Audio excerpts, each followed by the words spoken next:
Looks like we're live. You said that's going to beep at me. I think we're good.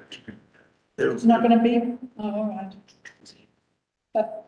Well, I'm Diane Napier, and I'd like to welcome all of you here. It's actually a rare treat to see some real life living people instead of faces on screen. So I'm happy to see you, and I'm glad that we were able to set everything up. If you have an agenda, you'll see, and it's no surprise because it's what you were sent. Let me just make a couple of remarks. As you know, that we are going to have our guest from Athens-Clarke, Marvin, to give a presentation and have some time also for questions and discussion. And then we also have Max. He was here, Max, from ACC Planning, who will talk to us about that stone mill proposal. And actually, I think we might have had introductions already, but just in case we don't, let's just quickly put a face to people.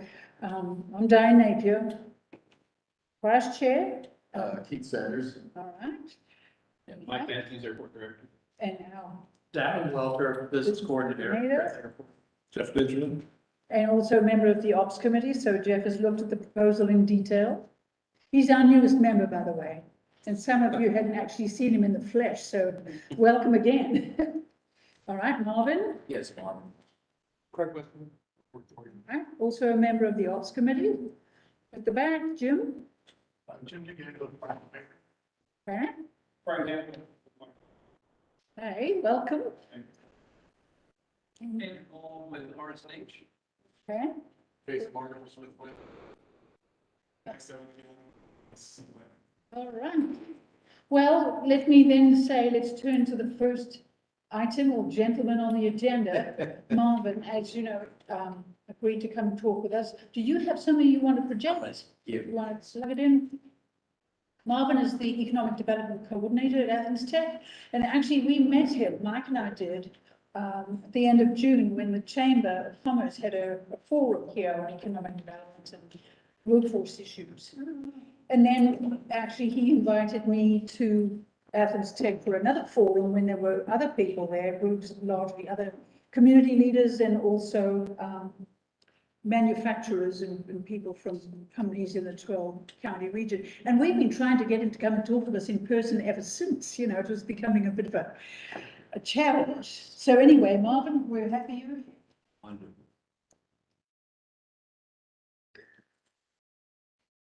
And I think, you know, we do have 2 hours, even though we haven't been using 2 hours for many times. So I think when Marvin's finished giving his presentation, we will have that time for some questions and comments and discussion.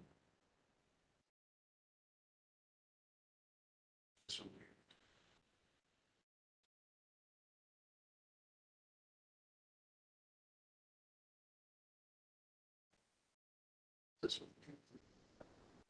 That one.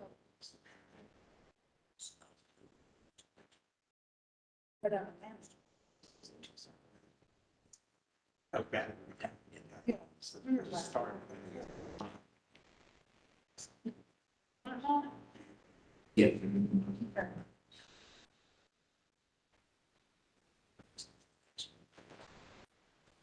This one.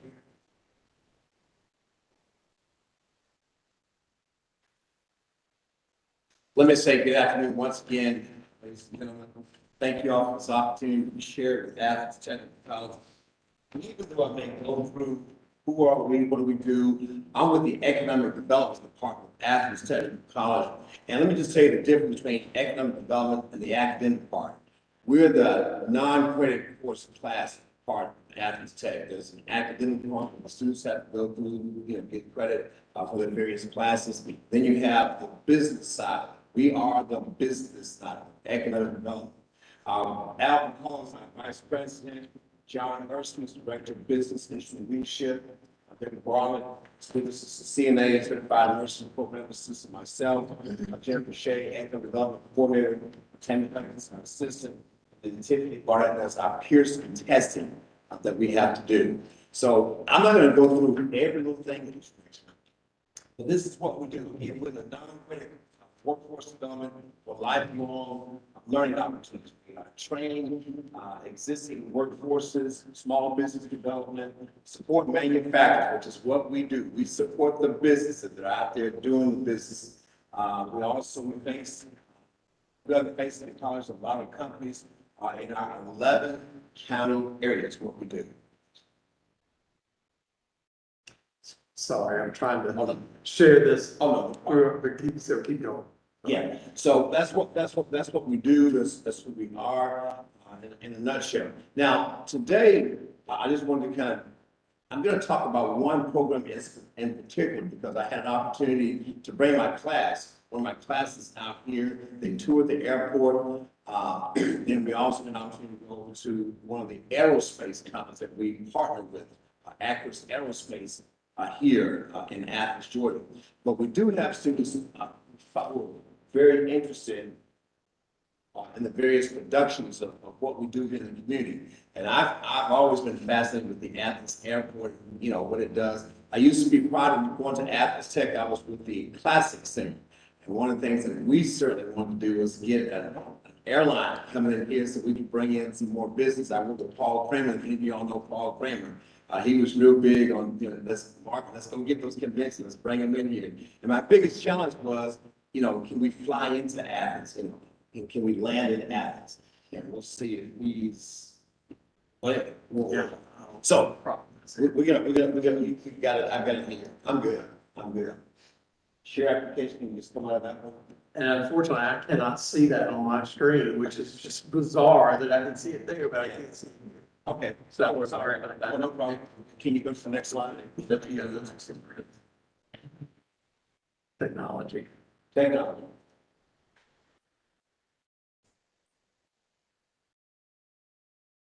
Don't worry about it. All right, we're gonna roll. So we have a lot of different moving parts in our business side of what we do. You may be familiar with the new company, S&K Battery Company, that's over in Commerce, Georgia. Well, we were the entity that trained a lot of their employees on what to do, particularly as it relates to some things that we do with management. We're very, very fortunate in that Caterpillar built us what we call a simulated work environment, kind of like a plant. It's a small miniature plant that we have there that we use when we're doing our OSHA training, when we're doing our white belt, Sigma white belt training, Six Sigma white belt, black belt training. We use that particular building for that. Our cranes and lifting department, we train everybody with all that stuff in that particular building. We call it our quick start building. What's so fortunate about Athens is that Athens, Georgia is one of 4 quick start facilities around the state of Georgia. The technical assistants of Georgia have them. So we're very, very fortunate. Athens is one of the home base for one of the quick start facilities in this Northeast Georgia area. What makes that so unique is that with the more than, you may already know that there are more than 11,000, 12,000 new jobs that have already been identified that are coming our way. I think Robert shared that with us in a recent conference, workshop training right here in this particular room here. So knowing that that's coming, so we try to be ahead of the game. So we've already signed contracts with Rivian, a new company down in Rutledge, Georgia, to be on I-20 there. We'll be working with their management force, working with their people, even though they're several years away. But Athens Technical College, because of our economic development vision that we do have, we'll be working with their management, working with some of their lead people in that particular plant, as they will in turn bring in some 7,500 employees to that particular area. So that's going to, in essence, what's going to happen is they're going to create a whole new town. That's Takeo, this is a pharmaceutical company. There's right there in that same area, there's also Google.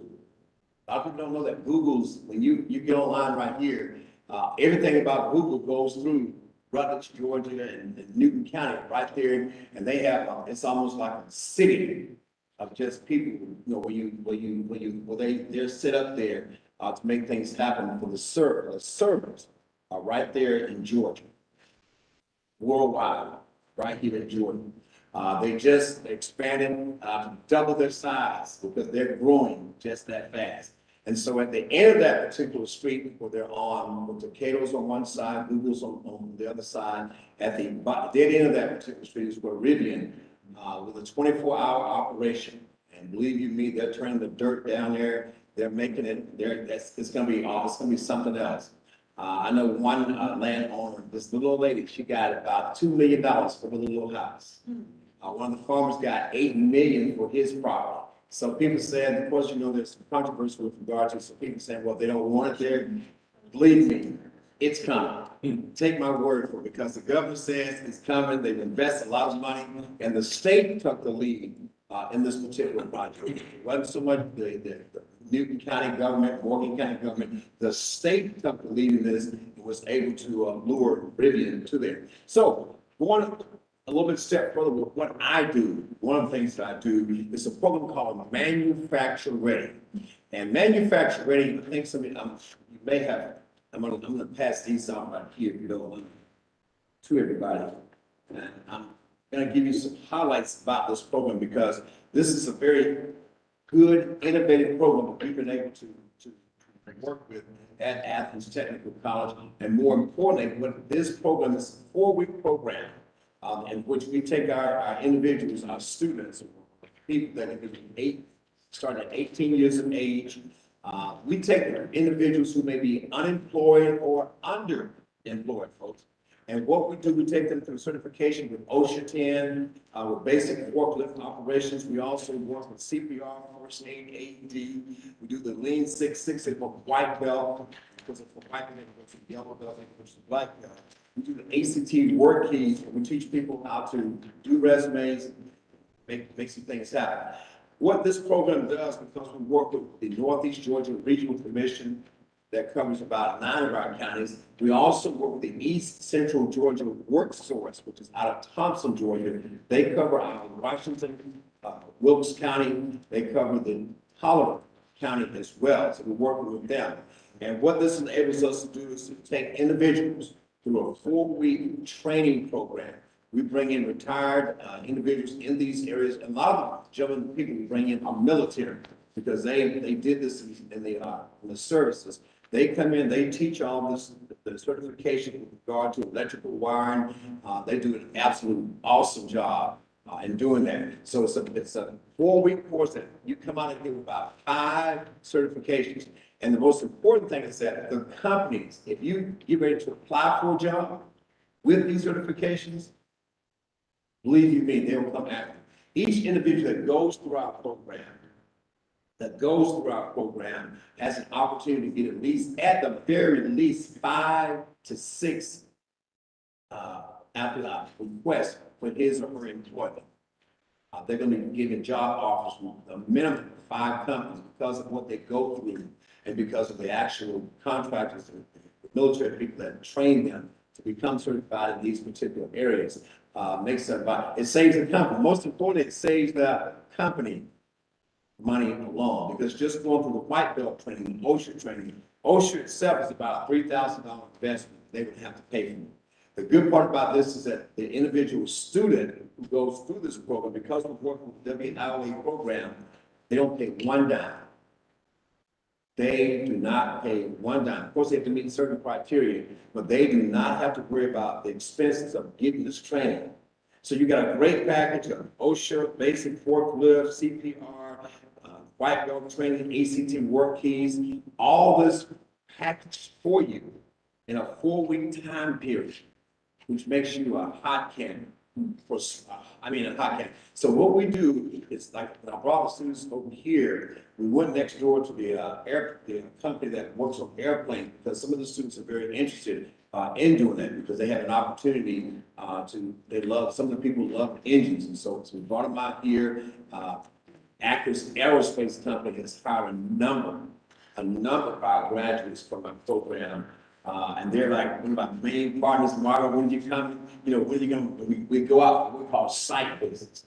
So the aerospace companies, Tachi, Nakanishi, we try to take them around the companies in North Georgia, Northeast Georgia, so they can see, touch, and feel the companies and see what they would really like to do.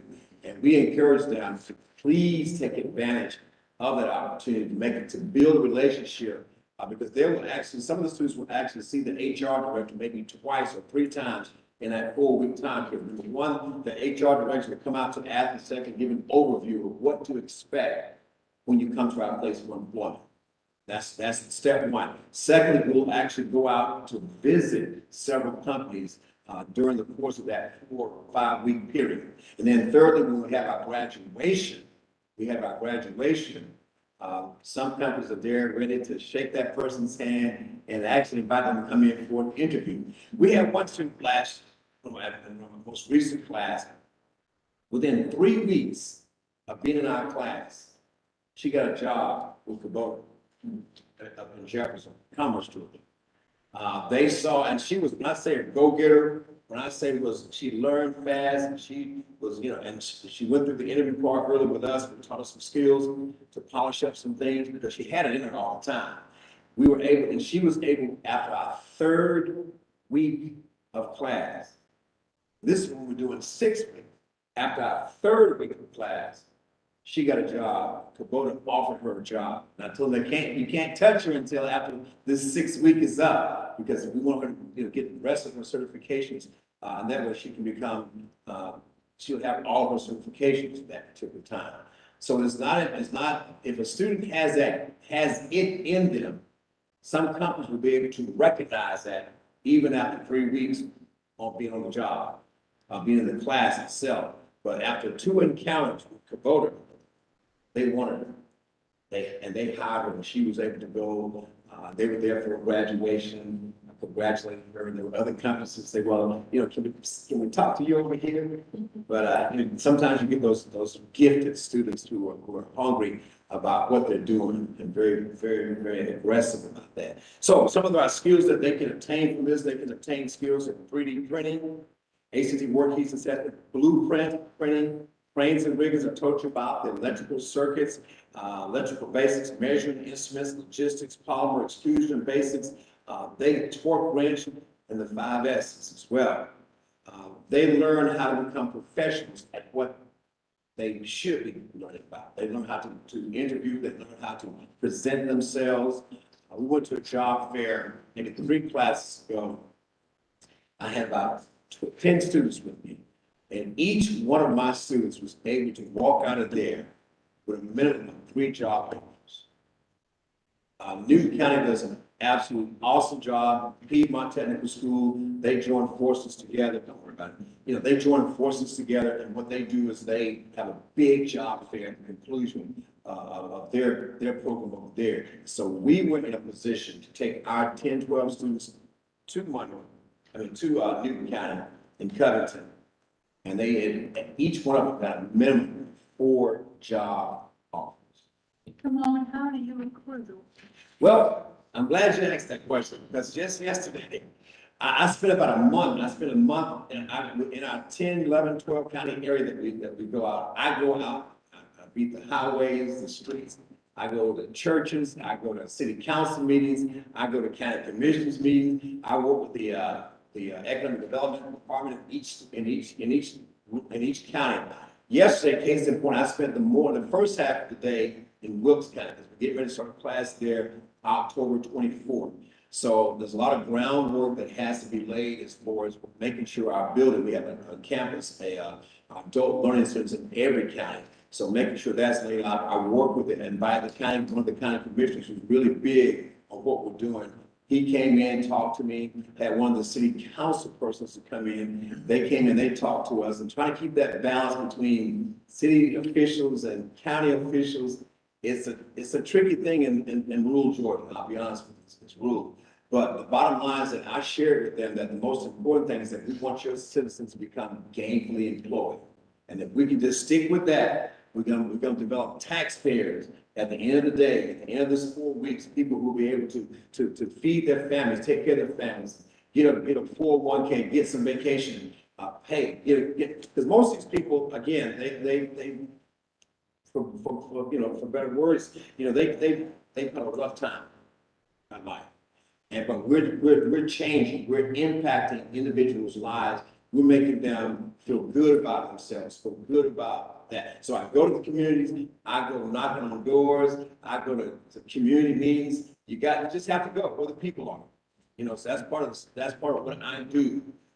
Next week, case in point, I'm going back down to Washington, Georgia, and I'm speaking to a group of residents at a public housing unit.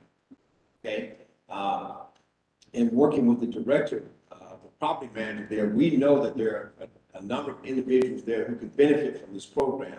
And the city councilman is going to introduce me, because he knows a lot of the people. He's going to introduce me to the audience who feel comfortable talking to me about what we do, and letting them know that we're going to bring this class, we're going to bring this program in your own backyard. In your own backyard. If you can sacrifice from 8 o'clock in the 8:30 to about 3:30 each day for 5 days a week, Monday through Friday, I guarantee them at the end of the day, they will have an opportunity to have companies that want them, that will believe in them. So I go out, I tell people, invite me to an evening meeting, invite me to an early morning breakfast meeting, whatever, because we got to spread the word. I think this program is one of Athens Technical College's hidden gems, because of what is able to turn people's lives around. But more importantly, what we're able to do is to get our employers, individuals that they desperately, at this point, you know what I know, they desperately need individuals in their operations.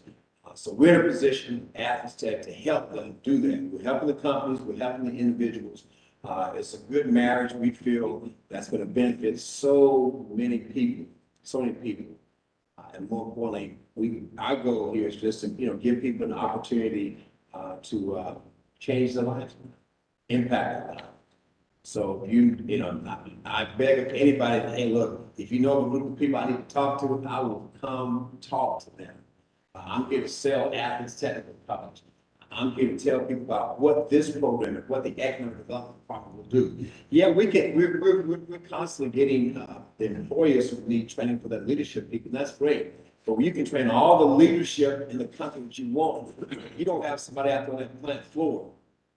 If you don't have somebody on that plant floor to do what you need to do to get those goods and services out that door or to the market, it's all for naught.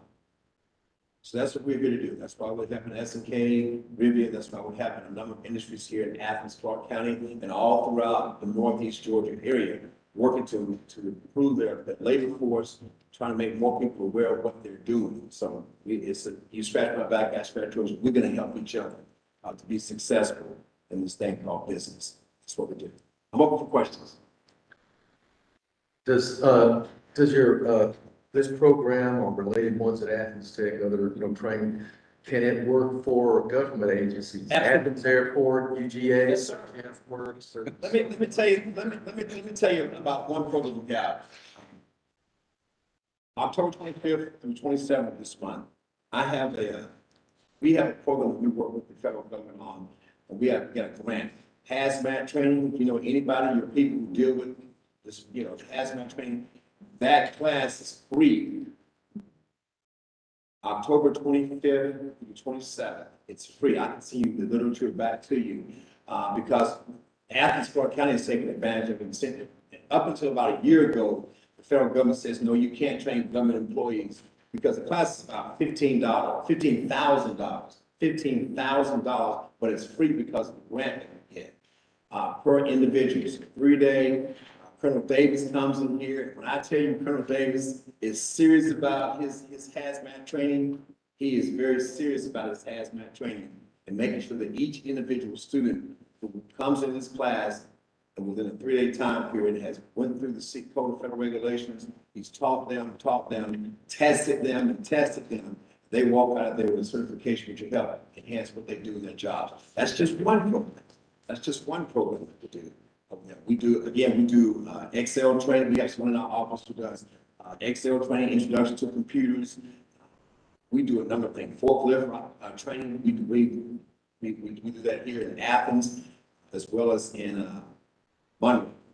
We have 4 campuses as Athens-Clarke County, with the main campus in Athens, Walton, Monroe, Georgia, Elberton, as well as Greensboro.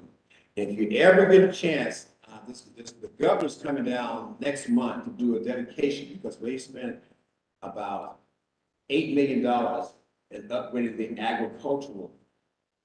We're going to do a big ribbon cutting thing for that. That facility, the science and technology that they have in there is, when I tell you it's second to none, it is second to none. And, you know, they chose, the technical system chose Athens Tech and our Elwood County campus because we got enough land on it to do some things they want to do in the building, new building over there, to do that. And we're excited about it. We'll send you guys an invitation as well. Come over there and we cut that ribbon and you'll get, I mean, the things they're gonna be able to do in that particular building. And your tax dollars pay for it, so.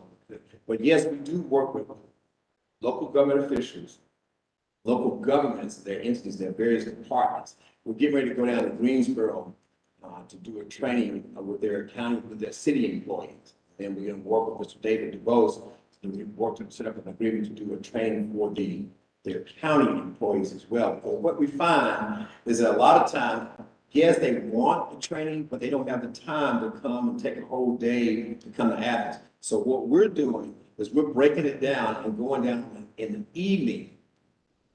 We're gonna go down in the afternoon and do it for them. So they're gonna rotate the shifts and let people come in and still get work hour credit for being in class to get certified in certain areas that they need to get certified in. And do it in the afternoon. Yes, sir. Oh, me? Yes, sir. No, I'm sorry. I thought somebody behind me raised their hand. Yes, the hazmat interest. Of course, Yes. you know, we have fuel here, aviation fuel, jet fuel, oil, you know, and so that would certainly help us check off a box with the FAA. And do that. I guarantee you, and when your workers, your staff comes to that training, Colonel Davis, Ray Davis is, when I tell you, yeah, when I walk by him, I just want to say, yes, sir, you know, but he is so thorough. He is so thorough. I'll forward you the information back to you, because I still have some slots open. We can, now we're in a position to have 20 people in a room this size. And when I tell you, he's thorough, he's very thorough. He goes to that code of federal regulations and all the stuff that people who deal with hazmat have to do and get that certification. And that comes directly, you know, through him, you know, from, government. That's good. Another thing I had on my mind was, they were dealing with customers all the time.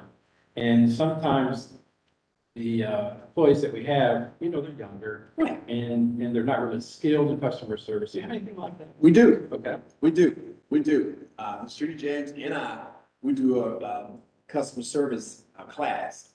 We work with them. And so I've always enjoyed customer service. I think that's so important because that person who comes in, they're the first person that the public is going to see.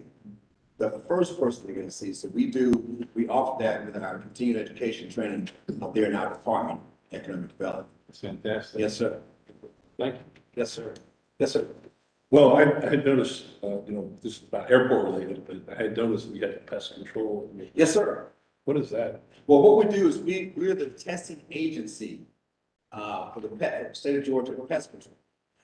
We have a proctor, I think I shared, Tiffany, who's a retired superintendent. She was looking for something to do. She said, well, you know, I'm good at this testing. So she runs that testing department. You know, we do all the state regulations for DOT. They all come through Athens-Clarke as well as the pest control. So we proctor the exams for them. So it's just the exam. Yeah, so just the exam. We don't teach the class, but we proctor the exam. Now, we are getting ready to start working with a company out of Loganville who wants to actually teach class at Athens-Clarke. And that would come through our department, working out all the fine details and so forth, you know, get the contract all inked, you know, get everything together with that. So we'll be doing. Now, also, we're getting ready to look at working with some construction companies here in town. Because just like we have a manufacturing class, just like we do the serve safe for restaurant management, there's a big need for construction, entrepreneurship, or apprenticeships. So we're getting ready we're sitting down with 4 companies here in Athens, Georgia, one outside of Athens, to work up what we call a construction ready. So it'll be similar to a manufacturing ready, but geared toward the construction end. Piedmont College over in Covington area, they've already started the program. So we're going to look at their template, identify the company we're going to work with to start a construction ready, because part of their problem is that they can't get enough people who have even the minimum skills to start the construction. And like I said just a moment ago, all the construction that's gonna be going on in the Athens-Clarke County, Northeast Georgia area, that Mr. Robert was sharing with us, they're gonna be in dire need. In dire need. Every time anybody has yard service work done or air conditioning installation. Even there, So many of the workers one sees are immigrants. that's right. So how do you deal with language issues and newly arrived immigrants? You know, so many of them must have certification. They have to have certification. The company that hires them is supposed to be checking that thoroughly. The company that hires individuals to do those particular jobs, you know, and again, that's something that Athens-Tech does not police, so we don't regulate. The industry itself, it's their responsibility to do just that. But you're absolutely right. But do they come to Athens-Tech or where do they go? If They will, again, what they're gonna do is they will go through, just like I just said just a moment ago, through the pest control has its own classes right now. Yeah. To go, that they have to go through. All we do in the end is proper test to see if they're gonna become certified. With regard, of course, they have to come back for continuing education as well. So a lot of the individuals that you may see may not be dealing with as many of the pesticides or a lot of the, I guess, the more, I would call it deeper, something that the yards may be using.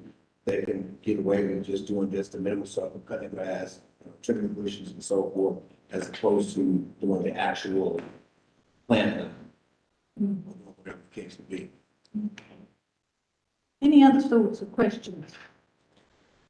My contact information is on all my material. Please feel free, ladies and gentlemen, to please contact me, let me know what Athens-Tech can do to assist you. I'm gonna give you all these right here. That's just kind of like a course guide, but we do about 1,000 courses online. Believe it or not, 1,000 courses. Yes, quick start, yeah. Notes? Yes, and please take our quick start brochures as well. Like I say, it's very, very important. We're excited about being here, excited about doing the best we can do to promote what we do. It's a great opportunity. Ms. Napier, I thank you so much, because she is persistent, y'all. I said, I want you here. You're gonna get here. You're gonna get here, Marvin. Yes, ma'am. I'll say it. Yes, ma'am. Thank you so much. I just told my colleagues I see that there are opportunities. Yes, yes, yeah. You know, Yes, absolutely. stay in touch. I like to see it, you know, that's a matter of other things. Yeah, it's a big thing. Yeah, I mean, the army of workers that. Very beautiful. Is their training all in-house or some of them got Athens-Tech or someone else? Well, we're developing some in-house programs, but we are looking for opportunities to Yes. partner with definitely Athens-Tech. Your construction quick start really hits on a lot of areas. Yes, sir. We're looking for, that next generation of carpenters, electricians, Yes, sir. HVAC technicians. That really gets those folks in the door. Once we have them hired, we can invest in them, send them to training, Yes, get sir. them certified. Rather than trying to create an in-house program, leverage programs that already exist. Absolutely. Is much more beneficial to us. So, we're definitely looking at, the reason I asked about pest control is we're looking at bringing some of our pest control operations in-house. Yes. That's not a skill that everybody has. It's a unique field of work that requires certifications and, Yeah. being able to just, bring somebody in, maybe get them trained and do that. We're looking commercial driver's license. Yes, sir. for our workers. We don't have over-the-road drivers, but a lot of our vehicles require CDLs and. We have two CDL locations, Monroe, Georgia, and Ellis, Georgia. And if anybody knows anything about what these CDLs what they're making now, they walk out of the door at Athens-Tech making 65 to 70,000. One company just informed us they're gonna start them at 99,000. That's nice. They come out there with a CDL license, they're gonna start them at 99,000 starting pay.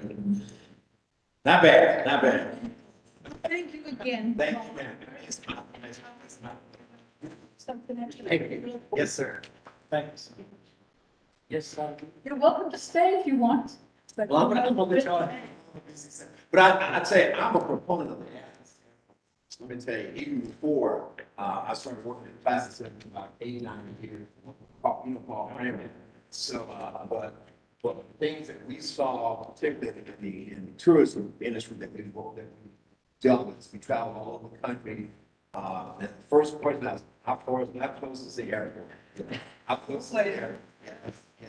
That's what, but I do think that with the, what Paul's doing with the, new atrium down there, the new arena, I worked on that project for about 3 years. It's gonna be a game changer. Yeah. It will be a game changer. Talking to them by then, it's private, that kind of something. Great. That'd be great. Thank you. Hey, thank you. Thank you. Yeah. Your colleagues. Yeah, I got the cards. Yes. Yeah. Hey, thank you. Yes, thank you. Thank you.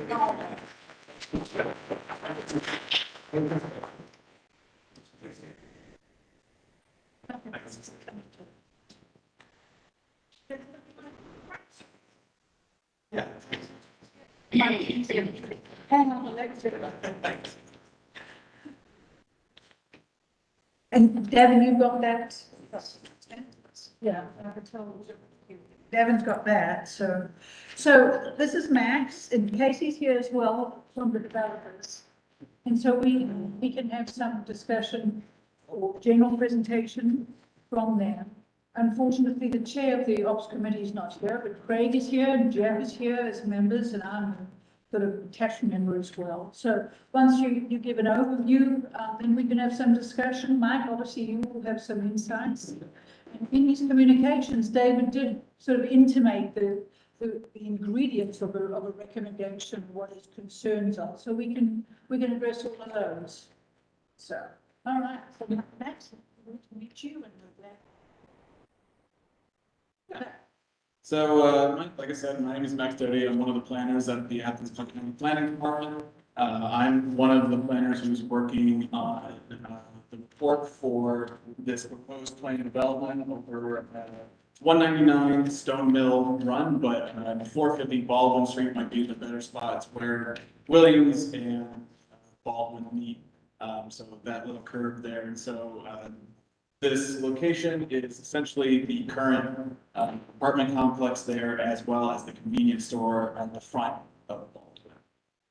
So what is being proposed is essentially turning this from a mixed density residential or RM2, or essentially apartment complex focused area, into a commercial downtown planned development. And so it's around 10.5 acres. What is currently there was built in the early 70s, was built right into the, essentially the riparian buffer or the environmental buffer that goes up against North Laconia on its east side of the property. And on Sanborn maps, which are the old maps from the 1800s, early 1900s, this used to be part of the mill that is now a social work school. So it's come a long ways. So this is essentially the proposed next step for it. If we have the aerial, I can show what area we're kind of looking at.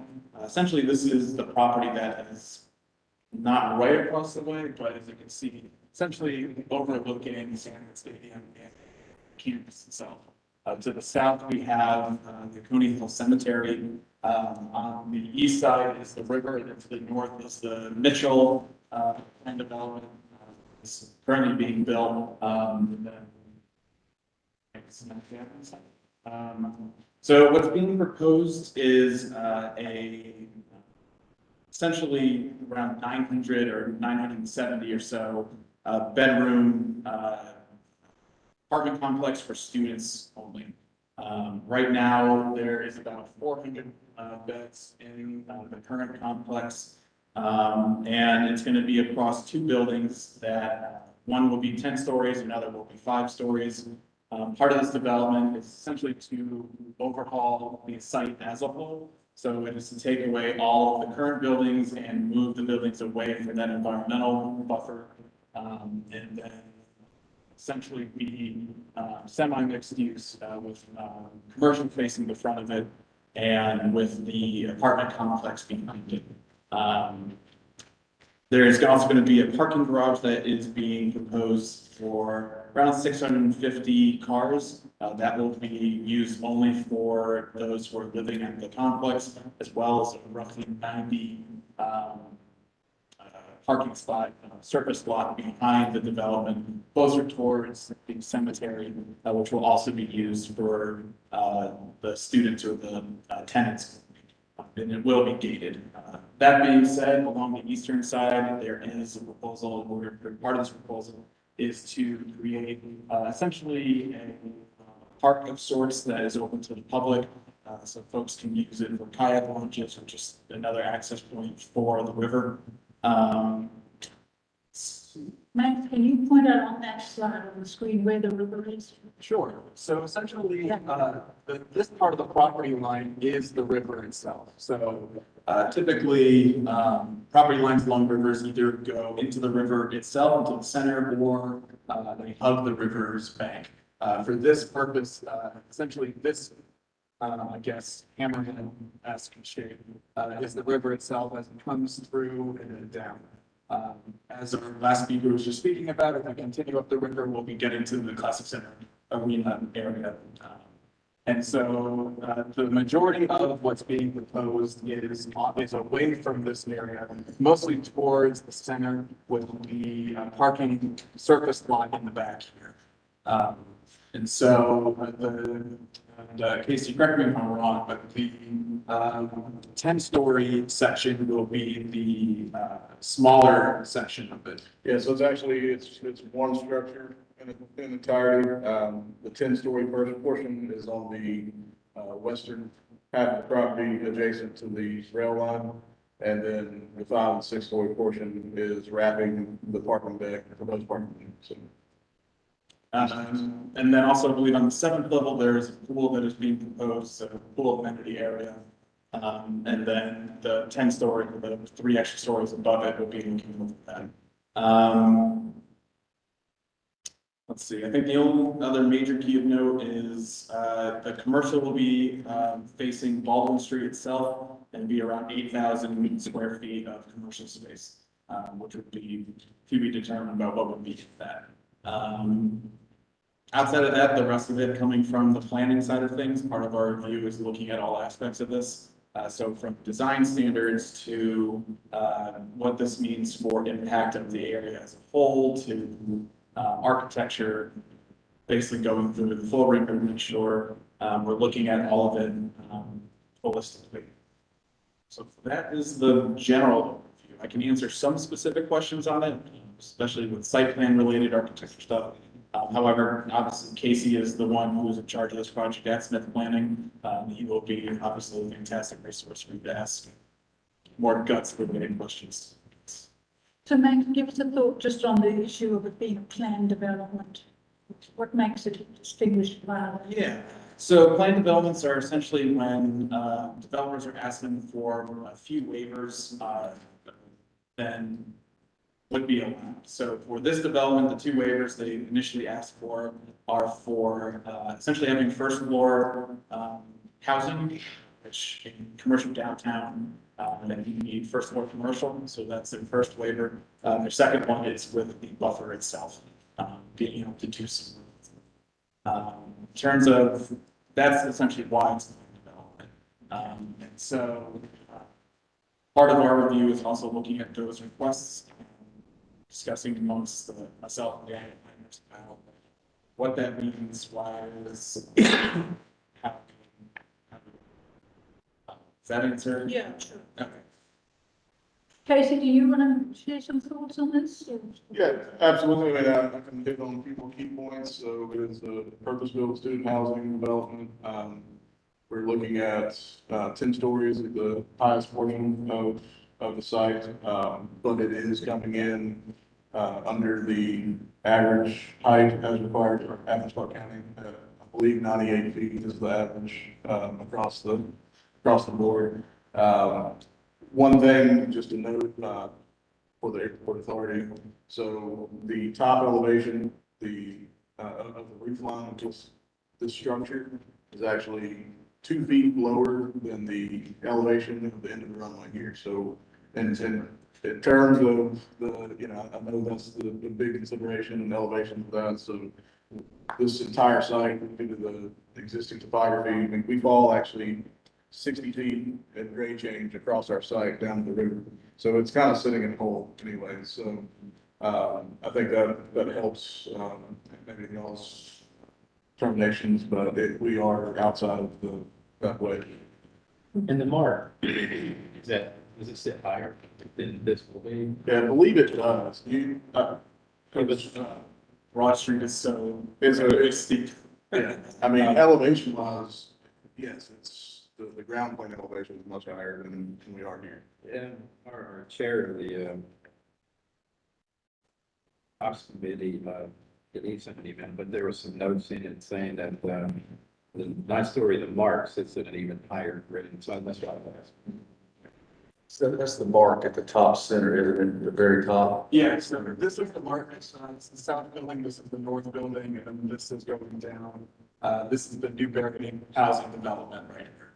Apartment complex right there. And then, the other planned development that was just approved is right here at Mitchell, and then as you come across Baldwin, you come into the main area, South Jackson, where shameless plug, the Masters of Urban Planning and that LA program is, so. And then obviously with the stadium itself, right to the western side of this proposed development. And also obviously right to the edge of your overlay. And the one thing to speak a little bit to the reasoning behind why we have roughly 10 acres of site to work with. Of that, only 6 are truly developable. We have considerable riparian buffers that we're trying to remediate, pull impervious surfaces out of. Said and done, there's also a power easement across the property with transmission line. Because of that, it really constrains us to where we can build the structure. So we're shooting for a CD zone as a part of a planned development with roughly half the density that would be allowed in the CD. But we're just trying to maximize that amount of buildable area that we have. So that is what's driving the breakout. And just to make sure that part, so the easement for the electrical comes right through the bottom part here and then extends. And then the riparian buffer, I think it's 150 feet, 100 feet is what we're working with here. That comes up mainly into this area. So essentially the pool and the old building is here, and then essentially third to a half of the easternmost apartment complex that's currently there is within that buffer. So how are you going to have could you say that area you're hoping will be a park for public access along the river? What's being proposed is essentially, there'll be an access point off of Baldwin where Williams and Baldwin meet. And essentially there'll be an access to a kayak launch, park, and then something. Yeah, sort of passive recreation and then sort of on-grade access towards the river. The plan is obviously the surface parking and the parking deck itself will be gated for residences, but the portion of the parking lot and some ancillary parking on the eastern side of the property is set aside for public use and access to that trail to the river. Likely we'll try to achieve maybe a greenway spur status because the greenway trail is across Baldwin. Is something that we've looked at, but. Let me open it up to Craig and Jeff as members of the committee, and also Mike, have the comments and questions, because you look at the detail, so. Yeah, is Georgia Power going to keep that easement and the transmission line there for this project? The transmission line will remain. We're currently soliciting feedback from Georgia Power right now as to how we work with it. Currently, the grades in the parking lot are less than ideal, so we want to fix that. That may mean shifting or slightly relocating the transmission poles that are there, but in all reality, the easement will stay where it's at, and there will be transmission lines across the property, but it may shift. And those are fairly high there, right? We're able to be under them. They are, the building will not be under them, but if there is a, substantial enough setback away from those transmission lines to achieve that height. Great. I'm just curious, because we're doubling or maybe quadrupling the residents that live on that road that is heavily congested. Are there any plans to improve the service street in that? So, and I may be speaking slightly out of turn here, but I do know that we have had some conversations with the university. And as a part of the trestle improvements that are happening there, I believe that they are pursuing some improvements to the Baldwin Street. And I think that also includes adding a turn lane. I don't know where that stands in the process, but we have engaged UGA to talk about the process and even share files with them. Because it's a big corridor for them. They understand that coming from social work, and obviously with this development, close to 1,000 beds, the Baldwin Village, and then potentially the other 4 spaces that is also being considered, I believe, at the same planning commission meeting, that there's going to be a core area of students that are trying to get to campus. So I believe it is of utmost concern to them. I think there's been a public comment period already on this for the train trestle itself. That's going away. So I think that's going to open up that road. The street itself, Baldwin Street, belongs to Athens-Clarke County, I believe. That's right. Through that intersection. So it'd be a partnership type of situation, I think. We did pursue potential pedestrian connection across the train track with the university on the adjacent parking lot. That was denied. And the primary pedestrian access will have to remain in the Baldwin. So that's the plan is all pedestrians will be bumped into the Baldwin Street pedestrian corridor. So, see, you've got us to take a vote. Let's just get through. the- Oh, okay, all right, here. Maybe, Mike, you can clarify or just, reconfirm here. One of the things that Mike has taught some of us is the issue of the wedge-shaped overlay zone. And then Yeah. Proposals are actually sort of on the ground when the overlay zone is above it, and so it's not the same issue as when it's actually on the ground. And then the concerns about density, height, and then also the glare issues that. Yeah, that's what I was going to address, if you both are okay with Need to me. go through these. Mentioning that, the concerns that we had mostly, okay, Diane was saying, the height looks like that's fine. It's right outside and underneath, but, with that, in our, we have lighting that we always like to say, we like to see the light shining down. Of course, this is really important because it's on the approach. And not shining. And then the other thing is that the roofing materials, not be reflective. Because as we come in, for the approach, that line, some line. All right, so those 2 items, we always like to mention, no matter what's being built around here, and then again, we always look at, the density. It's a pretty good density. It's far enough out, and a lot of times when you're around other, we don't say a whole lot about that if it's kind of close to us. I mean, like right up against, our boundaries, we usually voice some concern, mostly for safety. But with that said, I've been told that, even apartments, that when people move into apartments near an airport, within a certain mile range, they sign a piece of paper saying, we know there's an airport here. The approaches aren't so bad because the engines are spooled down and you're just kind of, coming in, but when those takeoffs, especially those bigger jets, the 737s and whatnot, they scream out of here and they go right over that area. So I just want to make sure there's no, everybody understands, there's an airport nearby, and that's on the approach, right outside the approach. Craig and Jeff, let me ask you, because the chair of the committee, David, had sent us all, like I said, some thoughts about it. And he added some more specifics about the construction materials and things. Did you want to comment on those? I think I just addressed. Yeah, I was going to ask, does that apply to the glazing too on the windows and treatments? Because he actually said that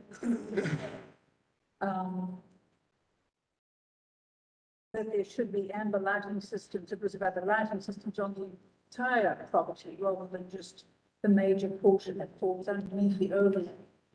So I just wanted to ask you two if you'd had discussions with him about that or what you feel about that. Yeah, as long as they're shut down, maybe, Jim or Andrew, would help us with that too, what the best, lighting is.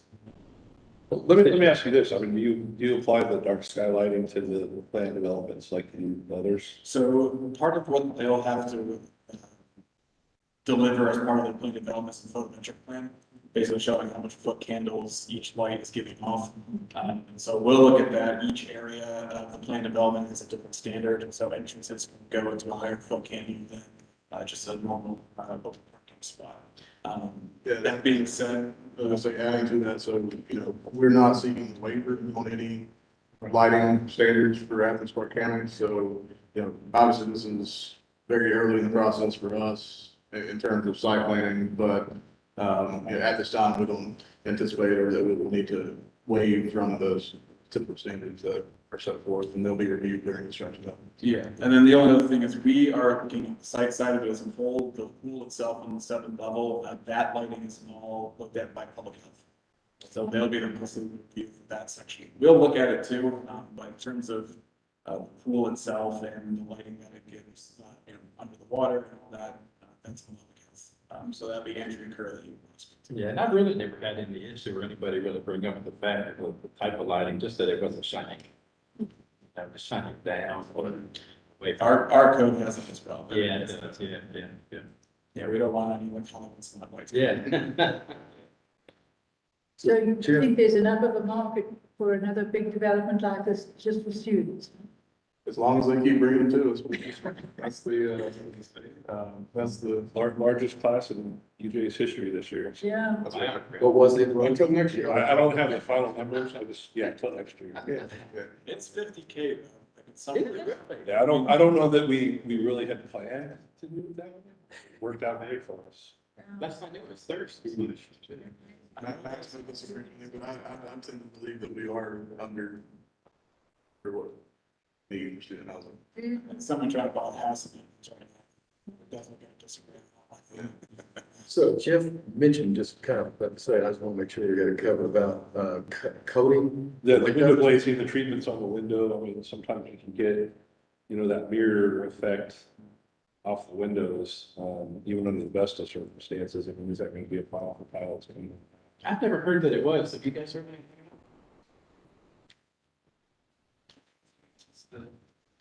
It's still. Yeah.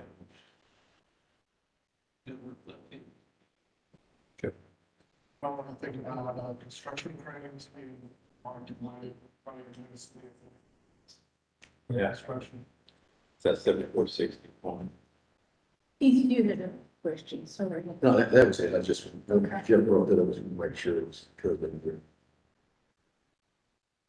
Any other thoughts or questions, comments?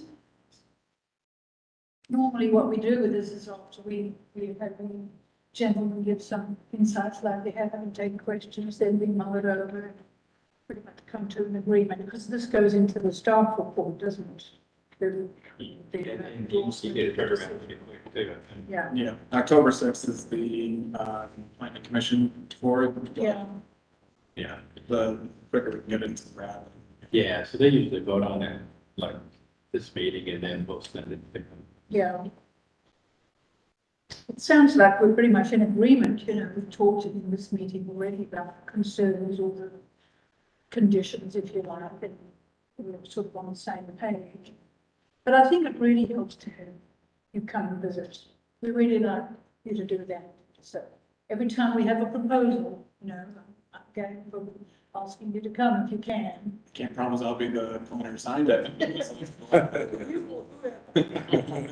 I'm involved with city representatives. We have to, so. Yeah, so we do thank you for coming. And now I'm sure if we have any follow-up, questions, we'll send them, but I think that was really helpful. And I think it really was helpful actually to have the visuals, the materials you sent as well as, what David pulled out in detail. One real quick last question. So on this side, the one to the north of you, on the other side of Baldwin Street, They did quite a bit of excavation, a lot of tiebacks and site work, getting anticipated to kind of. Probably not to the extent of what's happening on the Baldwin project. You know, we have a very limited frontage on Baldwin. Just several hundred feet, so that there's, you know, we are planning on doing what we can to, you know, better the streetscape there, but we obviously don't have the frontage to control to be able to do that, so. But yeah, other than standard utility tie-ins, I think we are proposing some on-street parking and streetscape along Baldwin area. It's really tight down there. I try to go down there. Every time we get a proposal, I go down to the site. We couldn't get near. Everything was barricaded for construction. So, I mean, the issue of density is kind of a joke, really. Now the only way to Make sure get it's safe. those comments boxes that are underneath the trestle. That's what. Somebody tried to drive through it. I'm sure they did it on purpose. Well, anything else? Or yes, that's about it. Short of just saying thank you again for coming. We really appreciate it. We happy to answer any further questions. Yeah, if we have any others, we'll send them right away because we have time. You can always leave it with me. Yeah. Yeah. Thank you. Thank you. Thank you all. Appreciate it. Right away. Okay. Get to the. Okay. Thank you. Nice to meet you both. All right, well. Right along to the agenda. I guess though, it's just time, we do need to have a recommendation from the committee and sort of vote on it. Because you need, even if it's only going on the staff report, you still want to have a vote on it. Yeah, that'll be just a, official. Yeah, you know, yeah. From the authority. Now, the only thing that David sent me, I did highlight, I mean, he had words in here to the effect of what his recommendation would be, but he didn't actually send a scripted recommendation. I don't know if you two have one or you want to do it now. I did see your email. You did that. Looked at it. I just thought I concur with David. Yeah. Yeah. Yeah, I mean, when I read it, you know, he said, I'm good with this proposal, provided they make use of the prescribed non-glare roofing materials and fully sheltered and the lighting system for the entire building. But you could take that as the recommendation. Yeah, I would concur with it. So is the way it works, Mike, you send that into the planning commission? And you include our comments. It's a statement as, Yeah. I was gonna say, do we need to have a formal proposal from? I'd like to have some. Yeah, that you. well, let me ask one of the members of the committee to actually propose the motion that we accept that as the recommendation statement that David sent us. Okay, so for the record, Keith, I'm sorry, Craig proposes. I'd second. Second. All in favor? Okay, against? Abstentions? No. And we in effect have David's proxy vote, you know, in writing. So I think that's a fair enough statement to send in. Yeah. Yeah.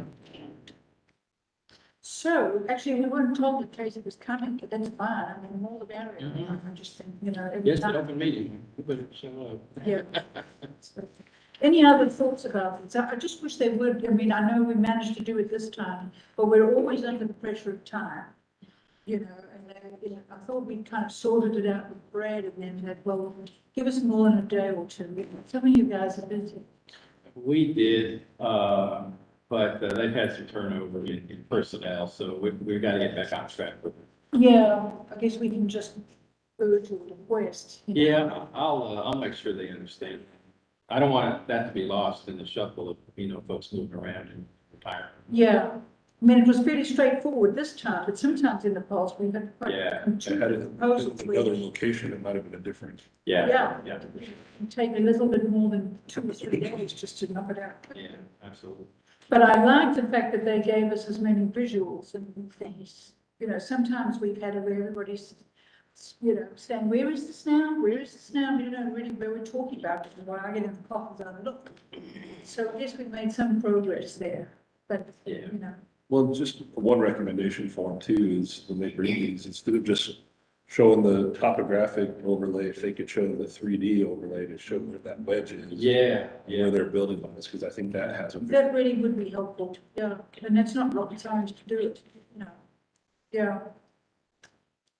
All right, any other thoughts before we move away from that? Okay. Well, I guess now we're into the regular part of the meeting, the mundane thing called minutes. Does anybody need a copy of the minutes? We sent them out, so they were fairly straightforward. Our colleague Gavin does his usual thorough job. So if you don't need time to actually look at them, we could actually move straight to a motion to accept them as presented. So move. Jeff? Second from Craig. All in favor of approving the minutes? Aye. All that they are. Okay? Anybody against? No, there's nobody. There's not enough bodies there. So unanimously approved as presented. Thank you, Devin, again for those. And now actually on those minutes, Devin, don't forget, there's that signature and date part right at the end. You've got my signature. You're not going to misuse my electronic signature. Yeah. And so you can do that. I think that's proper and good that we do that, you know, from now on. It should have been done all along, really. All right, so then we are moving right along to actions with Mike and his reports. So. All right, thank you. It's great to be in front of you all in person. Where this room is still a work in progress. We definitely need more lighting in here, especially when we have the blinds closed. And also, it echoes a good bit, so we're trying to work on that too. Can you guys hear the bell? Or do you want to sit closer? I don't know if the echo is getting in the way. Are you good? Okay. So the financials and operations report, Athens-Clarke County is still working on the financial side, when they changed from Eden to Munis. The transition has been going fairly well. Wouldn't you think that? I think it's been really good. Everybody's done a great job in finance and purchasing and, HR. It's just a really, really good, transition. And, I mean, we've all had our headaches in some areas, but it's nothing that you can't handle. But unfortunately, because of that, we still don't have financials. Probably hoping for next month that we'll have our financials.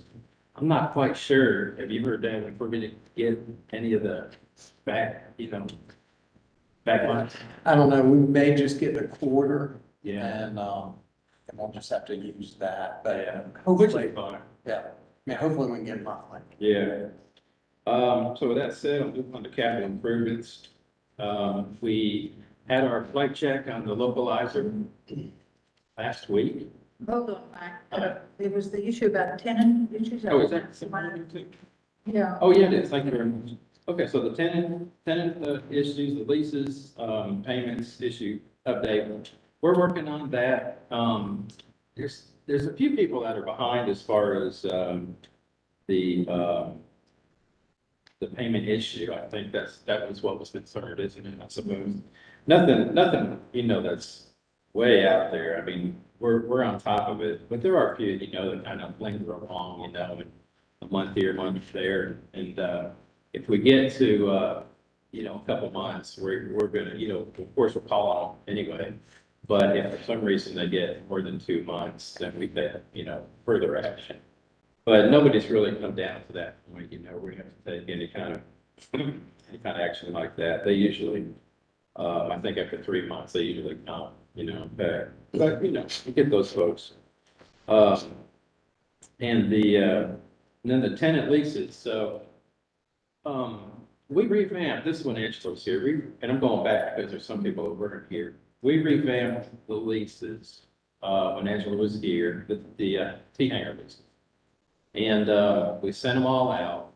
Most everybody signed them. There's a few that didn't, sign them. I would say probably 5 out of how many we have. I mean, got a lot of leases, so there's probably 5. And that was the issue that was brought up, I think, by David, was the tenant leases. Now, we're working on those, still, no resolution yet, but also I included in that, the 2 hangars that we have, because those are tenants too, that are month to month in both the hangar 990, which is close to us, that big hangar, where Falcon was, and also the Colby hangar over here. I consider that as well. So we're gonna plan on doing RFPs, request for proposals, to see, try to get somebody in there. Somebody, hopefully that had a really good business plan to bring, good money to the airport, revenue. I didn't want to do an RFP for both of them at the same time because I didn't want it to get confusing. So what we've done is we've done an RFP for just a hangar 990 right now. And so that's on the streets. We worked with purchasing on that.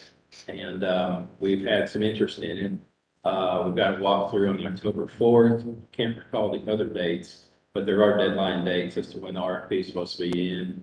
And then, when purchasing will open them up. At that point in time, and I talked to David about this, and maybe the operations would be a good one to do it, is to get together with RFPs and look at it and identify which one would be the best one,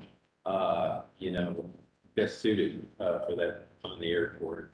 Bring the most money, bring the most business, property tax, all of that.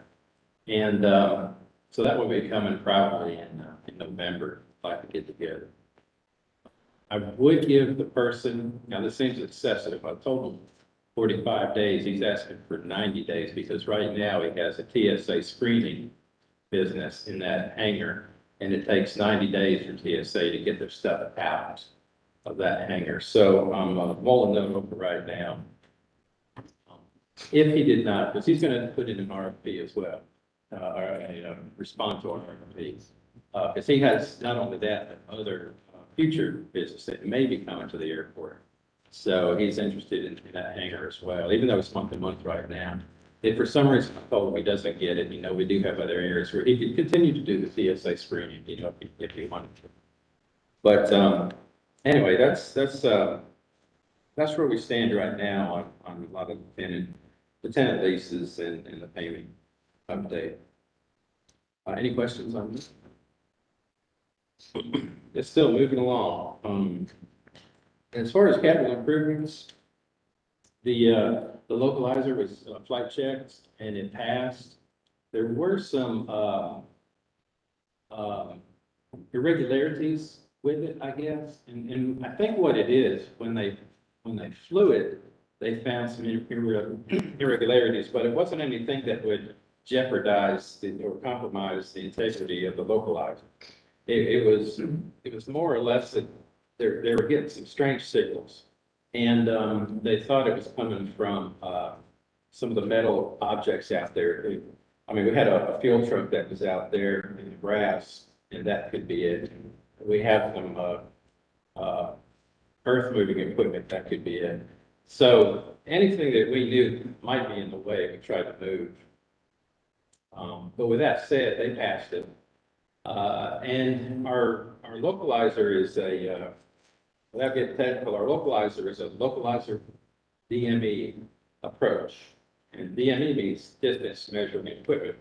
So what they do is, as they're making that approach, they identify how far out they are with the DME. Now, the DME is on this VOR, which is this round saucer-shaped object out there. That's our VOR. So our VOR has the DME. Now, that is controlled by the FAA, not us.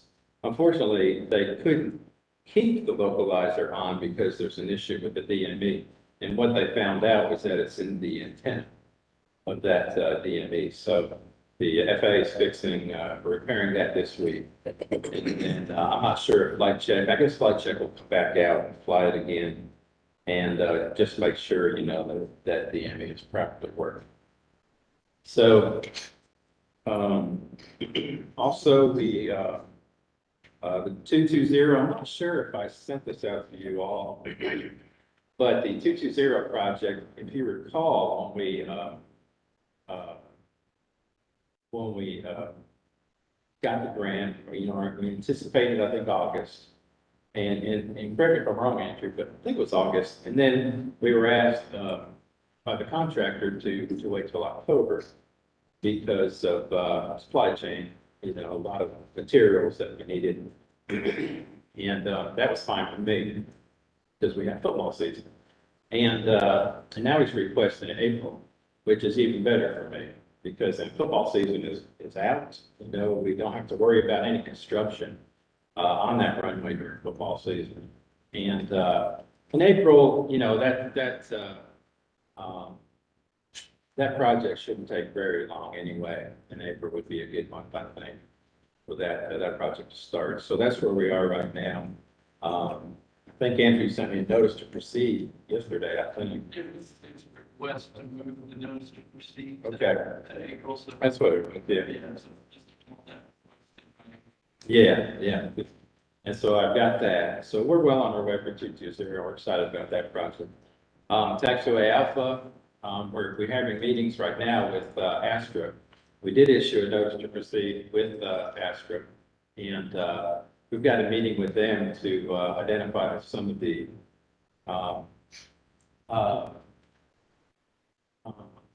kind of identify, I guess, the areas where, you know, the design and all of that stuff, and talk about, you know, the future on that project. So I'm excited that we're going to be meeting with them because that's just a step ahead to getting this thing going. And then Devin has the ROFA up there. That was, I mean, that's been probably a year and a half. I was talking to Andrew and Jim about that. Probably been a year and a half that we've been talking about this. We've tried every different angle, you know, to get funding, or, you know, a different way to get this, completed. And so after kind of exhausting all of my avenues with GDOT, FAA, and even going into some detail with RSNH, and even hold at the time, it was just a big project, you know, to tackle. Then I find out from purchasing that we have, which I learned a lot, and that's good because I learned a lot. No, we can't disturb the dirt. You know, we have to do it a certain way. But with all that said, I got with purchasing and they said, hey, you know, we got a guy on call with Athens-Clarke County and also I think UGA. He worked with UGA as well. And he said, you know, we did it properly. We put it out to bid. He won the bid. You know, it went to legal approval. It went to the mayor and commission for their approval. You know, so it's proper. It's properly done. And so I got with GDOT and they checked with the FAA and they said, yes, we could utilize that as a bid. You know, I still get federal funding for it. It's called a small purchase though. So, you know, FAA can only go up to 150,000. GDOT can go up to 200,000. We got a quote, it's right in that range. So, I think, you know, we're well on our way to get this project done. Hopefully, It's for the tree and kudzu removal. yeah, you know. So I'm excited about getting this thing done. We've been talking for a long time. And it really spurred from the FAA, you know, runway obstruction free area. As you can see where that line is, on the bottom, you know, the green line, that's where our ROFA needs to be. And the blue is where the trees have kind of, you know, grown into the ROFA. So we need to get all of that back. And so that's the project. And then the kudzu, that smaller section up there, there's a lot of vines, and there are some, you know, small trees, nothing, I say trees, these brush and just very small, you know, trees. Because this area had been cleared probably, I want to say 15 years ago. So there's nothing huge there. It was just, you know, just overgrew again, which, you know, we'll have to maintain it and not let this happen again. But Something that can be like bush hog in the future. yeah, there's areas that can be bush hogged. There's some areas that you just can't get to. It's just too steep. Yeah, but what we can do, and we have in other areas, well, probably a few months ago, we bought a sprayer that, a nice big sprayer that you carry behind the tractor. And so we've got some good weed killer, and if you can just spray it, you know, and just keep it from growing, just stun it. That seems to have been helping a lot in some areas. So the bid, is it for the masticator or do they contract out for people to, because some of those are quite big trees on the main. Yeah, and the main part, I think we're good. I think that's kind of past that. Okay. So that's kind of where where you see the big trees, I think is where it ends. And then forward is where you see the smaller stuff. So it's That's like kind of- those things that churn the Yeah. masticator. Yeah, just mulch it down to the ground. What's the red dot line? I'm just trying to figure That's this. our problem. Is it, so it goes all the way to Lexington Road down there at the bottom middle? Yeah, that's, Okay. that part's on the- Notorious plants that they was protecting. Yeah, And just while we're looking at it, what are the stray couple of project parcels that are kind of disconnected on the left over there? That's, you see what on I'm the talking bottom. about? Yeah, on the far left side, just out of curiosity, Oh, they're, I see what they're separated from the main. Yeah, I don't know. Okay, sorry. Do you remember, Andrew? I don't know, because I think Peter was the one that did this for me. Yeah, Mike. I was involved. Yeah. Yeah, that was Peter. No, you're fine. Yeah. That's a good map to show where, if there was another entrance, where they bring it in from Lexington, Mhm.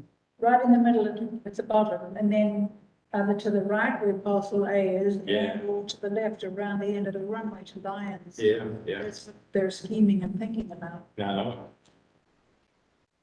Okay.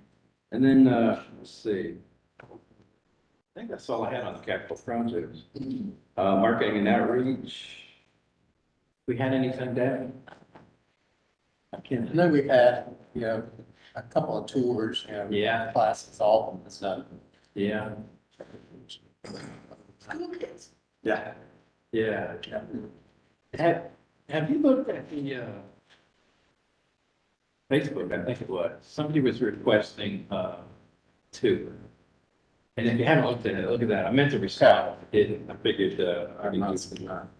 I know there was a woman who's got two special needs, folks that she works with that we're gonna work on bringing Okay, good. all of them out. The couple of school tours you mentioned, were those, Clark County School, related to the Robert Stedfords from before? I do not know. All I know is Alden, our firefighter, has given a couple of tours, but I don't know specifically what school they were from or if it was part of. So was it of the whole property, or was it just the, if Alton David, was it just the fighting side of it? I mean, I think, clearly focused on that, but I think it's an overview as well. So, We usually like to give them a little overview, but they love that fire alarm. You know, that's that fire truck. Yeah, and then earphones too. What's better than an airport is the fire Much department. more and- exciting. Yeah, great. I don't know, Hertz may have something to say about that. That's better than a little car, I just didn't want to. Then the COVID update, here we are in person. I really, with a group like this, I'd really love to get together in our own conference room. Yeah, Maybe next month. yeah. I really think it's also better, for I think so. the guys at the back there. Yeah, yeah. Yeah. Yeah, exactly. So what were you booked this week? Is that- Well, we were thinking we'd spread out. I got you, But okay. if you guys are good with it, I'm good. Plus, have water. Be in the conference room next month. Okay. You've got two sets of conference room chairs in here, don't you? Still? Yeah, brand new, never used Yeah. by us. Yeah. Well, I've been accused of being persistent, so I'm going to keep being persistent on that. Yeah. That's fine. So thank you. Any questions for Mike? Comments? Yeah. It's a super minor, but you're talking about the no football and G Day is typically in April. They'll have to cancel one. That'd be fine. Just like a week or so. Those aren't quite as busy as, through the football season, but they do get crazy. Yeah. But, yeah, but that's good to know. Just, yeah. When we win another national championship, stadium, you know. Last year, it's not posted for the games. It still has like 100,000. Yeah, yeah. Yeah, it's quite the event. I tell you, really do. You have to watch out for all that. I know the first year I was here, the very first day I got here, they shut down the runway to do, overlay. And, we had our FAA inspection that week too. It was a crazy week. But yeah, so the runway was a big deal because, UGA, Delta, I had to send letters, to GDOT, which went all the way to the governor. Just updates on how we're doing, and we had to stop. We had to stop during football season, the whole project for the whole season. And then we were able to continue it on. It was a crazy time. And I learned quick, I learned quick. So with this project, it's like, okay. Well, thank you, Mike. Mhm. All right, flipping through some of these next small items, the Lexington Road, these are like one sentence updates, but I will continue to give them anyway. Derek Dust is very loyal in keeping, the group informed. And you remember that the Mayor and Commission did approve those preliminary plans for those 10 projects that we recommended, including the airport entrance. It's the one of major interest here. But the update is simply that the ACT staff, the engineers and the planning staff, etc., met with the GDOT area inspector to review the plans to identify any concerns. Does this sound familiar? They didn't find any concerns. And so now they are submitting those plans to GDOT for their review, layer by layer, the wheels turn slowly. But that's the update for now. So it's an interesting interplay of levels of government and authority on these things. So, okay, the next item is all the new business updates and issues. And actually, at Keith's request, we put the issue of looking at the ClearPoint scheme under finance and business. So Keith, this is your moment. Yeah, I think we just wanted to, almost more as an intro here, Mike and Devin and Diane, we talked about this a little bit the other day, that we may have kind of gotten off from and I'll take fault in this since it falls under reporting and all, but we may have kind of gotten away from having what I think was planned last month was quarterly reviews of our strategic goals, which are, Davin's got up on the board, part of those. That's good. Yeah, y'all have copies. What's that? Probably digital. Okay. And so one of the things I think we're going to talk about here was getting back to a quarterly review of how we stand with those goals, looking at those. And then proposal of probably, this is not really a formal proposal, but just from the standpoint of reporting here under finance and reporting area, doing a monthly, just brief check if we did have some items, action items in a month that relates to achievements of these strategic goals that we felt were worthy to follow up on the next month. May not be the quarterly review, but the next month. We'd want to just touch base on those, I believe, as part of, and maybe we include that under this business finance category, and we'll have in our notes that Davin takes, if there's action items, that'll give us kind of something to trigger those things. Again, action items that would relate to achievements of the goals that maybe were assignments or whatever. We'll want to just touch base on those once a month, but otherwise get back to having a quarterly review. And I think Michael was saying, maybe go ahead and do a quarterly review now of the existing goals that we've got here while we're together in December. And then, not to throw too much here, would be. Can I just interject? Yes. Because I'm realizing that actually some of the history here predates all of you. How you heard, I mean, we used to spend more than an hour over every meeting going through all the finest layers of detail in every cell in the former chairs.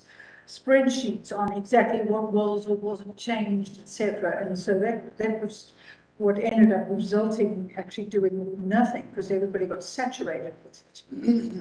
But one of the things I think, we need to watch for in this ClearPoint scheme, what is missing is what was in the previous strategic plan. This is all going to be all too familiar to you because you all eat, sleep and drink these sorts of things. You'll know these uphill and down vale on exactly how any of those minor points in the initiatives are or aren't being addressed. So, for example, the issue of a micropark or the trails or partnerships and things, they don't appear in this page. They're in the next level down. And so just for historical context, I think I'll send you this prior version prior to this so that you can see, oh, that's where it is. Because we actually, in fact, if we're going to look at this to say what is or isn't active, it's actually, some of it's not even on the face of the page. Right. It's in the next level. Can I have this? Yeah. So this came as an initiative from Athens-Clarke County, and all departments are doing this. And so we were kind of one of the first that already had our strategic plan in place because prior, a lot of them, not here anymore, authority members, we got together and we spent a couple days with the Athens-Clarke County Organizational Development Department, and they facilitated that. And we came up with this. It was, like Diane said, it was very in detail, but then when it came down to putting it on paper in the ClearPoint format with all the other departments, we had to simplify it. We had to make it a little more, just shorter, I guess. And so some of them may have lost their meaning, because it's kind of very simple, I guess. But it basically states it as to what it is. It just doesn't go into detail. But Diane said, of course, that's available there. But that's why it's that way in ClearPoint.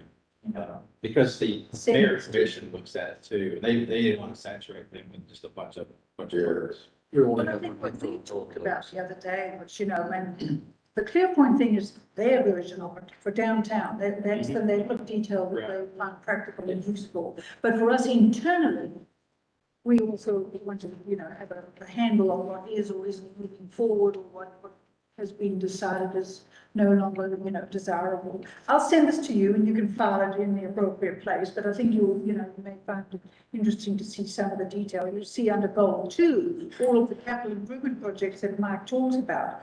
They're all explicit in there, so they're easy to track. But if you look at goal 4, you'll see a lot of detail and you say, well, where did any of this ever get discussed? We either haven't gotten to it or it's not in the detail that you'll see in the ClearPoint. And then, of course, I sent you this yesterday. Davin sent it to us. This is another piece in the whole puzzle, and that is the, ACC strategic objectives they've now updated. So anyway, back to Keith, because actually there's also, in these outcomes-based systems, there's an issue of aligning one set with another set with a prior set. And that often is what falls through the cracks. So as we go through on a quarterly basis, that is something that we want to look at. How does this set of their objectives jive with the ClearPoint stuff, if at all?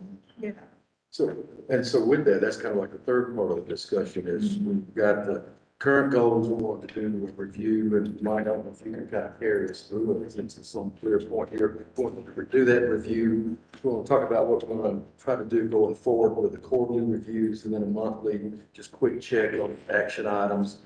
And then we've got the county's, the city's strategic plans that just come out where we're going to need to update our goals to make sure that they support those as part of kind of a goal roll down process, probably done. And just with that, Mike or Diane, is there any date when we need to have new goals into the system so that they're updated to support this? We got any date? Well, so I was talking to Jim and Andrew earlier today, we're going to sit down and things change. This is probably 2-3 years old, about that, I guess. And so we're going to sit down, we're going to come up with, some plans. We're going to have to request funding for things. So we're going to sit down and look at that in October. And with that, when we brainstorm some ideas, that, this could, be affected depending on what we decide. I mean, it could be, and I don't think it's in here, honestly, I can't remember, but some things we talk about in the future, electric. Yeah.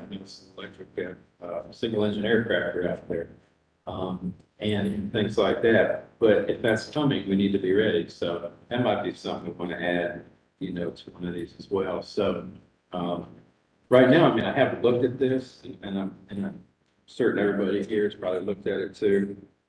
As far as the goals, I mean, the airport layout plan, that's something that we want to do. We always change the airport layout plan when we have a project, which we're supposed to. When you're talking about master plan, which is, well, that's a lot of money. And, or just a simplified airport layout plan, that's still a lot of money. I don't know what it is now. I remember master plan was close to $1 million. And the airport layout plan was $500,000 or maybe 400, something like that. So it's not cheap. So it's like you have to get funding for it. And that's the thing is that FAA, I mean, although they say we need it, they're not really readily giving out money for ALPs and master plans. There's, security and there's, infrastructure and stuff like that, safety things, that they want us to do first before we kind of tackle something like that. But it is something we need to do because we have an old one. And, okay, well, here you go. 1.2, update 5-year airport capital improvement program. That's just what I was talking about with Jamie and Andrew. That's what we'll be doing. We'll be updating that. And so this will probably change. Not so much, I guess, this clear point because it's very simplified, but what goes into the other, the more, that would probably change. So, right now I think it's pretty accurate, but things, I think things will be changing and should change as they go along. I think in here we also have air service development as well. Financial self-sufficiency, we're doing that. So, a lot of this stuff is already being done. General aviation experience, David was really active in that, and such as you too. And then I think one of them was the self-serve, to have that self-serve, working on that. So, but as we move forward and see other things, we definitely need to add them to the milestones, perhaps. Let me get one thing, we're just kind of just getting oriented here with the color coding, which kind of signifies where we stand here. I think, red means, kind of help us with it. Red means delayed. Red is delayed. Yellow has not started. Blue is in progress and green is completed. And I said, since when does green mean completed? Normally green means go. But What's the yellow? Not started. we stuck with this particular color code scheme, or we've at liberty to change it if we want? In talking with, I think his name now, at Athens-Clarke County. This is the, Joseph. yeah, Joseph. Is this the Athens-Clarke County? All right, then we're stuck with it. Okay. One thing that is sort of implicit in this, like you're saying, is immediate goals versus, interim versus long-term goals. And I know they're trying to keep it very streamlined, but I think as we look through these things, we have to think about it. Like we said, until you get big funding, we're not going to do a layout. Yeah. So it may be a long-term goal. It's not an immediate goal or even an interim goal. The thing, if you listen to Martin, he's got so many, and we're already getting in the middle of the night, we're getting cargo, a lot of cargo. And that's something, we'll discuss too. But I've got some thoughts on that, if cargo is going to continue to come, especially, and some of this cargo we're getting now is actually automobile parts that are flying up to Detroit from a company out of Jackson County. But with that said, I think we'll be getting more and more of that. So I'd like to be ready for that as well. And that's something we can put in here, maybe add cargo or something. But that's something I think we can all do, that is look at this thing and see what's missing. Something that's brand new like that. And it's not big cargo when you think about it. Yeah. It's still, you know. But you it's do not need- mentioned in here. Right. Where would it be mentioned? So let me ask you, and Diane, do we want to take the time here today and do just a brief review of, say, the blue items that are in progress and some of the items on that? Or do you want to put that till later, like, you know, some of the ones where, you know, we've got some specific targets and I'm looking into the goal areas that are in progress? Or do we want to delay that for later? Well, Like, for example, one would be looking at goal 2.1, recruit and establish sustainable air service, 10,000 annual passengers. A question is whether that goal is still reasonable, which is part of what we want to assess with all this, is we kind of do the goals. I Well, don't really want to try to do that today. did you? Yeah, it is. one thing, we can, you know, do it now and force ourselves, we can say, everybody can go home and look at it. There's some things in here that are fundamentally that it's not a criticism of prior people, it's just that things have changed over time. One thing we could all do for next time is actually scrutinize all the ingredients and identify things that are obviously out of date. Yeah. Even if it's just the target date needs to be changed. And then if there's anything brand new, like you just mentioned, Mike, about freight, one of the things that doesn't appear in here is the issue of sustainability. The only word sustainability that even appears in the old one relates to sustainable air service. It's not the environmental version of sustainability, and yet now they've got their resolution for cleaner renewable energy and sustainability in what, 2035? That's an ingredient that needs to go in the seed some form. So, I mean, what I'm suggesting, given that it's 4:45, it's been quite a long afternoon, I would say, I'll send you this. Well, I did already, but have a look at it, because it's in a different format. Another problem with alignment issues is it's not in this format. It's in a narrative format.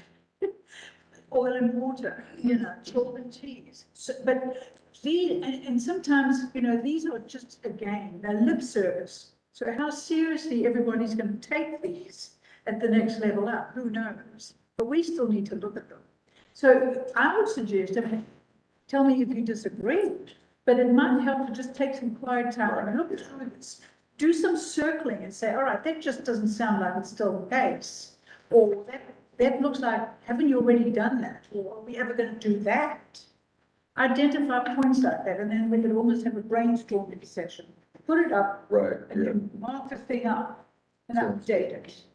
And as we do that for October, plan that as an agenda item Yeah. for October, should we also ask the authority members that I'll have an open discussion, look at the strategic plan for Yeah. the city and start trying Yeah, to, look at this and see if you find any big holes in it. start trying to, And say, well, you know, how is that actually going to be implemented? Because this is a political document. I may be speaking out of turn, but I don't think so. This is a political document. This was actually pushed by the commissioners, and how it's actually going to be implemented. You know, is sometimes a tough sell. Are we going to try and sort of bend this to fit into this? That's an issue, a serious issue we do need to discuss.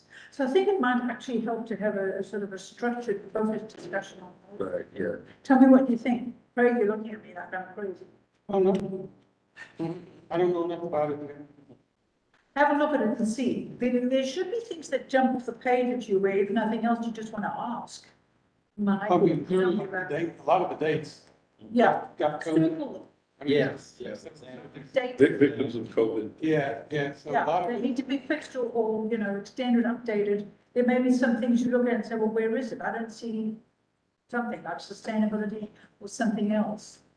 There are things in goal 4, I'll tell you right now, if you look at some of the details, you may say, well, you know, how are we going to do that? Or are we ever going to do that?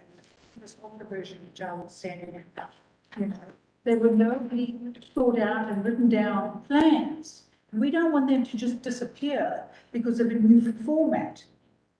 You know, We don't want them to evaporate. And in the process of doing that, we'll actually look at the alignment or the lack of it or the need for it across the 3 states. So does that sound reasonable? Yeah, I think that's what we should only try to canvas. Yeah. Submit first. Okay. So that'd be a big agenda item then. Yeah, yeah, no, thanks. Brainstorming session. Right. With these 2 documents up on the screen, and we can all take shots at the documents. You agree with Mike and Yeah, yeah. Okay, what I might do is, because Athens-Clarke County wants us to update it too. Right. On third one, I'll go ahead and just update it and then bring it back to you with some date changes. All You right. know, because like the air service development with June 2023, you know, that was COVID Yeah, related, and now it's a pilot shortage, so yeah. got a good date for that, I think. But I'll put that- yeah, some of the numbers in there. Date. You could almost highlight in yellow, so they're easy to find, All right. all right? Yeah. Okay, That's all I've got. all right. Well, that's for, finance and planning. Is there anything else for the operating committee? I guess your work this time was really doing at the proposal. Anything else? Okay. And then air service development? Nothing, I haven't talked to anybody this. Okay. You had an upcoming meeting that you talked about briefly. In the next couple of months, isn't it? Oh, in a couple months? Yeah, but you said you were going back to Arizona or something. Oh, yeah, that'll be January, Oh, February, okay. yeah. Be talking with airlines. I did talk about possibly having, talk with Lane about this, about getting a small group together and economic development chamber, go to, you know, talk to America. Yeah, But that's still, I want to do it, but I just haven't put anything together. okay. Is there a GA conference? Yeah, the GAA, Short Airport Association, in October. Oh, Yeah, I'll be going to that. Can't remember what day it is, but anyway, it's. 112. Hopefully, good thing, yeah. Usually it lands on the week that we have this meeting, and then I'm always having to drive late, it's later to get there, but this moves to Saturday. All right, well, I do declare we've made it through the list, so with that said, the next meeting we will really go on the agenda for October 25th, and hopefully maybe we can look forward to meeting in the conference room, but we'll have to go through the same rigmarole of seeing what the updates are and prohibitions. So I'm not saying a word about where it's going to be. But I need to have somebody propose a motion that we end the meeting. Keith proposes, Second. Jeff seconds. All right, all in favor, everybody's keen to go. Thank you. Thank you, gentlemen. Back, maybe next time you can sit a bit closer in the smaller room, but we'll see you. We'll come to the chairs. Yeah, most definitely. Welcome.